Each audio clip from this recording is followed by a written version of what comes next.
Salam sejahtera, Ibu Bapa dan saudara-saudara sekalian. Persekutuan doa malam hari ini bertema rapuh namun diutus. Bacaan diambil dari Injil Yohanes pasal 20 ayat 19. Ketika hari sudah malam, pada hari pertama minggu itu, berkumpullah murid-murid Yesus di suatu tempat dengan pintu-pintu yang terkunci karena mereka takut kepada orang-orang Yahudi. Saudara-saudara, murid-murid Yesus adalah manusia biasa yang bisa mengalami ketakutan, menjadi lemah mental dan spiritualnya, gampang terbentur, terluka, dan hancur hatinya. Peristiwa kematian Yesus, sesuatu yang tidak pernah murid-murid bayangkan dan tidak bisa mereka lupa. Penyaliban itu membawa mereka pada rasa kecewa yang mendalam dan ketidakterimaan yang kuat.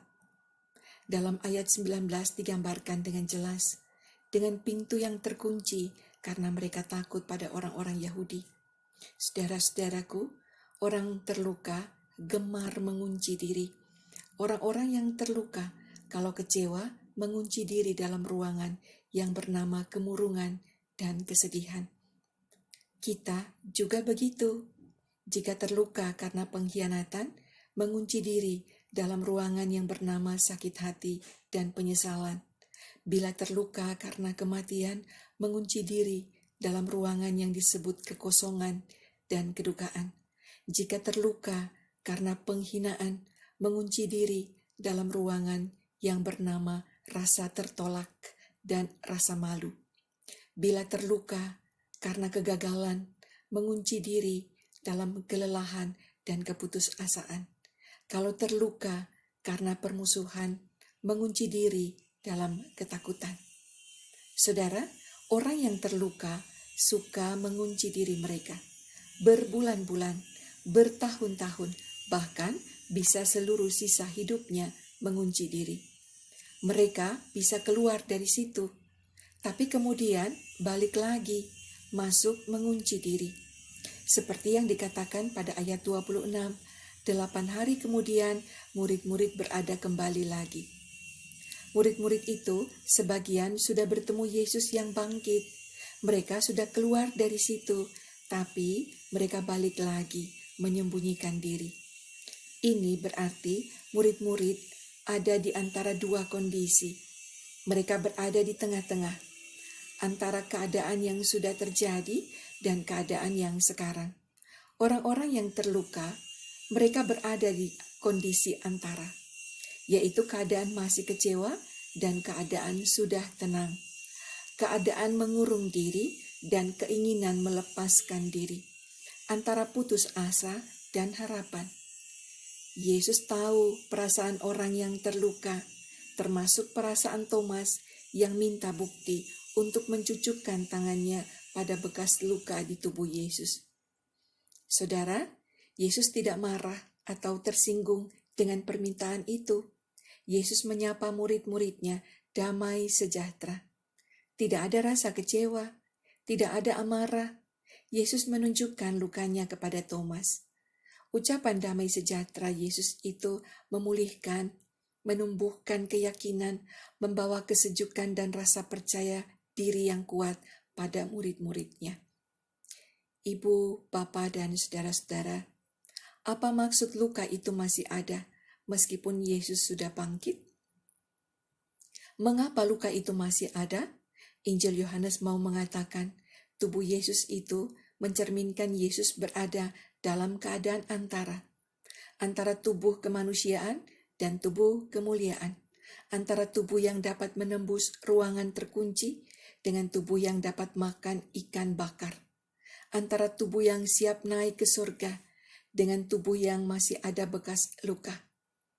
Yesus tahu betul apa artinya berada di kondisi antara.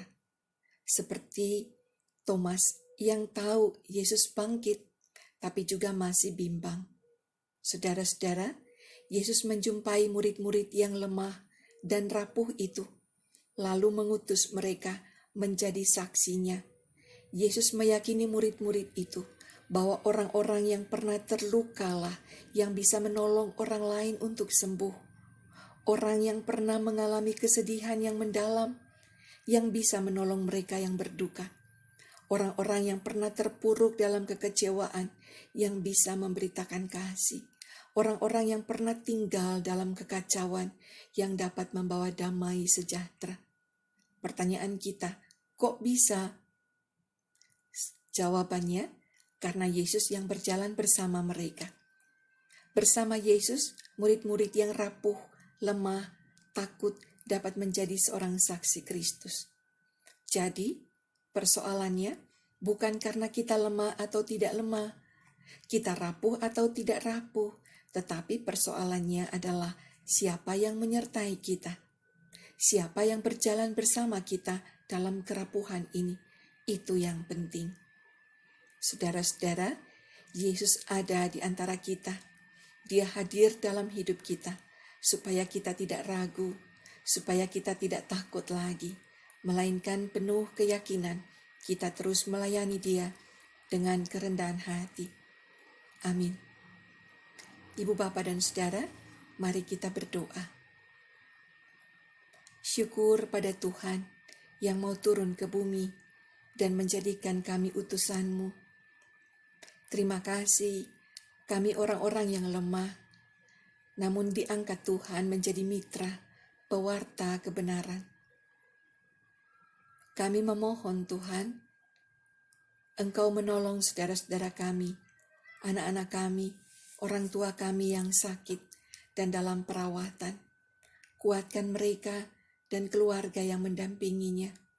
Berkati para dokter, berkati obat, berkati semua peralatan yang dikenakan untuk proses pemulihan itu. Tuhan, sebelum kami beristirahat malam ini, kami memohon, lindungilah kami. Amin.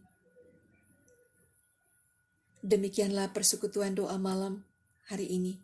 Tuhan menjaga kita semua.